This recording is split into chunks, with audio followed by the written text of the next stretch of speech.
In order to mount your 360 cameras to the Mavic, you will need custom parts, and I found some really good ones from Shapeways. I will put a link down in the description to where you can find these, but it's essentially 3 pieces that will attach nicely to the Mavic and allow us to get a camera up here and underneath.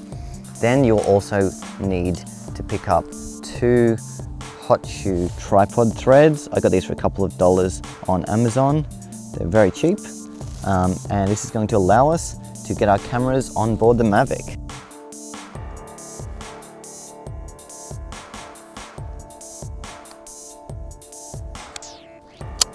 Okay, so I've got my Mavic and my 2 Mi Spheres here, and I will put a link in the description to where you can find both of these on gearbest.com for the cheapest on the internet. Honestly, I found the Mavic super cheap on Gearbest. Check it out. I can set you guys up with a really cheap price. So just follow that and I'll put instructions in the description. Same with the Mi Spheres. So now that I've attached the 3D printed mount, it's just as simple as screwing them on and making sure they line up with each other. I think the Mi Spheres are the perfect camera for this experiment because they do have that 6-axis stabilization. That's going to be really helpful because the drone is going to move around a lot, and normally it does use the gimbal of the camera there, and most 360 cameras don't have gimbals. So the Xiaomi Mijia Mi Sphere is my camera of choice if you are wanting to shoot 360 with a Mavic or a drone.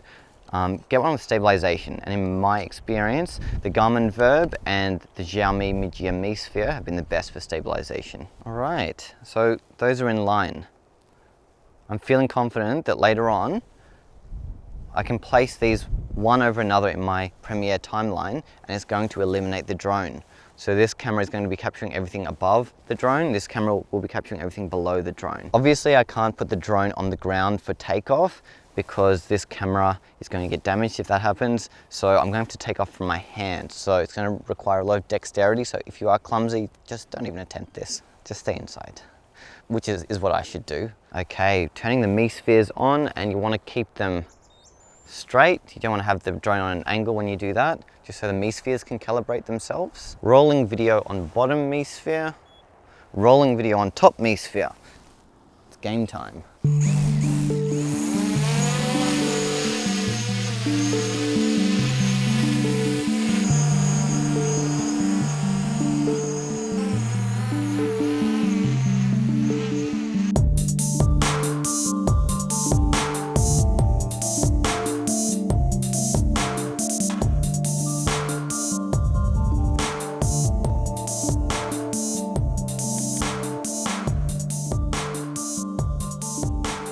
My God, this is so cool. It's like I've got a bird in the sky there.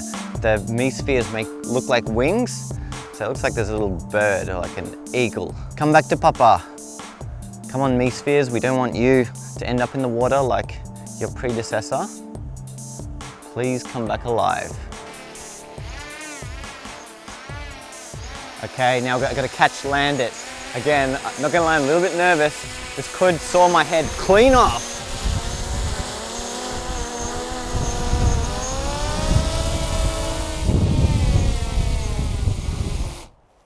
Life in 360, doing stupid shit so you don't have to. Okay, so I'm not going to do a massive post-production section, but I will show you the basics of what I did to combine the 2 Mi Sphere videos into one equi-rectangular video that can then be used as either a 360 video or morphed into a tiny planet. So I've opened up Premiere here and imported the 2 video clips into the project. I then drag it over to the timeline. Make sure your timeline is the same dimensions as the Mi Sphere.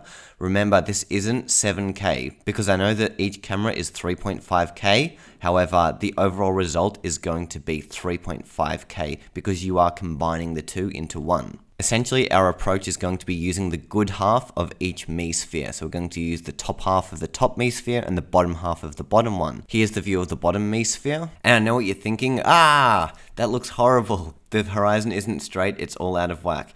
Yeah, unfortunately it turned out that way. This is due to the Mi Sphere's drifting issues. This is 100% fixable, but it is an issue you will get if you use the Mi Sphere because it does have drifting issues with 360 video.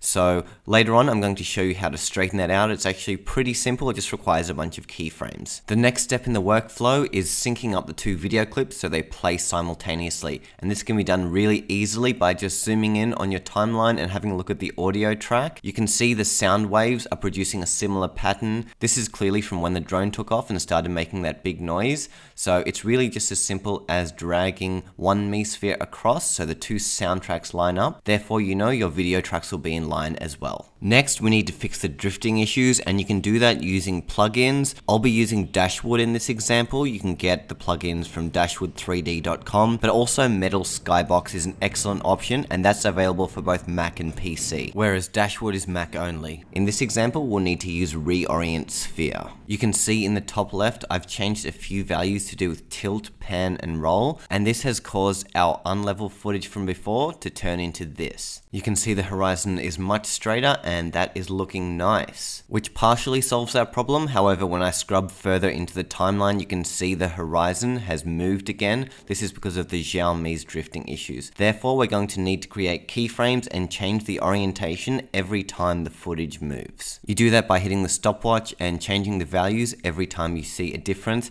Yeah, there probably will be 10 to 20 keyframes depending on how much footage you have, so it will take maybe 5 or 10 minutes, depends how much of a perfectionist you are. But essentially, you're going to need to do this for both your top clip and your bottom clip until both are perfectly level throughout the whole duration of the recording. Here's what my keyframes look like. I didn't do a 100% perfect job, but I did get it close enough that I was happy with the final orientation of both. It's important to note that your horizontal plane needs to be deadly accurate, otherwise your horizon is going to be split in two. Yeah, that looks quite good. I'm happy with that. So our next step is cropping out the drone, and this is going to be pretty straightforward. You can either crop or mask. Because I'm no post-production whiz, I prefer to crop. I just added a crop, I reduced the top 50%, and then I used the feather to make the two clips join into one. Again, you will need to fine-tune this and scrub across your timeline to see how it changes. Sometimes the drone does come into shot for a few frames, so you will need to adjust the crop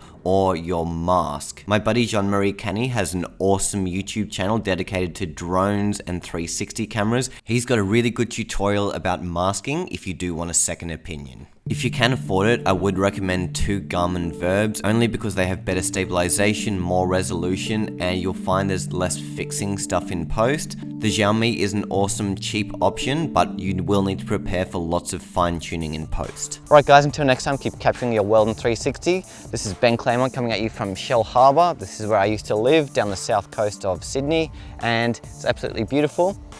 And definitely subscribe if you haven't already. We're on YouTube, also we're on Facebook, facebook.com/lifein360photo. I'm on Instagram @Ben Claremont, and we're also on Twitter. As you guys know, I suck at tweeting, so don't bother. All right guys, until next time, keep droning your world in 360. Bye.